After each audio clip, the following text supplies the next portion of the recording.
Like, how did you first begin to sense God's calling on your life? I think I was like 8.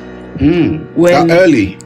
I didn't know at the time. Yeah. But this is hindsight. So I think at 8, so I'm going to tell my age here, where they used to give us these big recorders at school. Yeah. And you put a cassette inside it. Yeah. And you could take it home. Yeah. And you have to press I mean, play. if you're talking about cassettes, I'm sure the Gen Zs would never relate with that.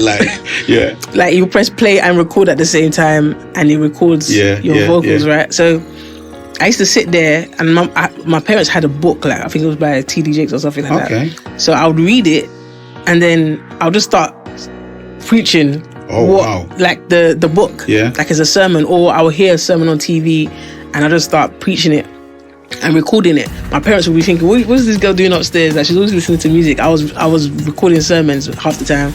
Or like I'll get the young kids in the area, like when they used to come to my house, and I would say, sit down, let me teach you something. And I'll be teaching them Bible stories. We used to get a lot of videotapes from like my church. Yeah. Like I would watch the one on Daniel, I watched the one on Esther, repeat. That's when I knew that there was something in me that was attracted to the Lord. Yeah. Right?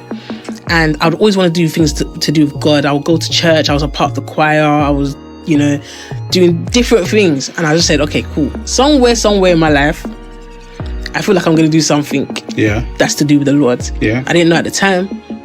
But as I grew older, I realized that the Lord was calling me to get to know him in those years.